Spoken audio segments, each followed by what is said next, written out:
টুকরো কাঠ, ভেতরে লুকানো 1000 দিনার, আর সাক্ষী কেবল আল্লাহ। এটি কোনো উপন্যাসের কাহিনী নয়, এটি বর্ণিত হয়েছে সহিহ বুখারীতে। হযরত আবু হুরায়রা রাদিয়াল্লাহু আনহু বর্ণনা করেন, মুহাম্মদ সাল্লাল্লাহু আলাইহি ওয়াসাল্লামের কাছে নিচের ঘটনাটি শুনেছেন। বনী ইসরায়েলের এক লোক অন্য এক লোকের কাছে 1000 দিনার ঋণ চাইল। তখন সে বলল, কয়েকজন সাক্ষী আনো, আমি তাদের সাক্ষী রাখব। সে বলল, সাক্ষী হিসেবে আল্লাহই যথেষ্ট। তখন ঋণদাতা বলল, তাহলে একজন জামিনদার উপস্থিত করো। সে বলল, জামিনদার হিসেবে আল্লাহই যথেষ্ট। ঋণদাতা বলল, তুমি সত্য বলেছ। এরপর নির্ধারিত সময়ে তাকে 1000 দিনার দিয়ে দিল। তারপর ঋণগ্রহীতা সমুদ্র সফর করল। সে তার কাজ শেষ করে সে যানবাহন খুঁজতে লাগল, যাতে নির্ধারিত সময়ের মধ্যে ঋণদাতার কাছে এসে পৌঁছাতে পারে।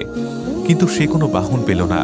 তখন সে এক টুকরো কাঠ নিয়ে তা ছিদ্র করে ঋণগ্রহীতার নামে একটি চিঠি এবং 1000 দিনার তার মধ্যে ভরে দিয়ে ছিদ্র বন্ধ করে সমুদ্র তীরে এসে বলল, হে আল্লাহ, তুমি তো জানো আমি অমুকের কাছে 1000 দিনার ঋণ চাইলে সে আমার কাছে জামিনদার চেয়েছিল।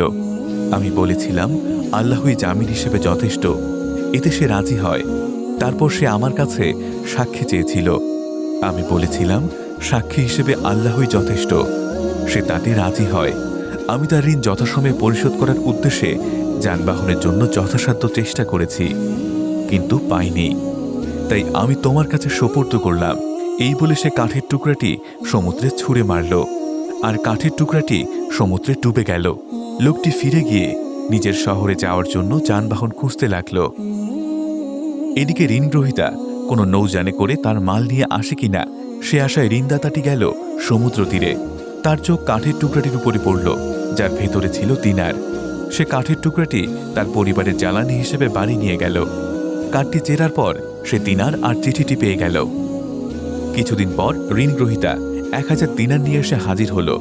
বলল, আল্লাহর কসম, আমি আপনার দিনার যথাসময়ে পৌঁছে দেওয়ার জন্য যানবাহনের খোঁজে ছিলাম, কিন্তু আমি এই যে এখন নৌযানে করে এলাম, এর আগে আর কোনো নৌযান পাইনি। ঋণদাতা বলল, তুমি কি আমার কাছে কিছু পাঠিয়েছিলে? ঋণগ্রহীতা বলল, আমি তো তোমাকে বললামই যে এর আগে কোনো নৌযান পাইনি।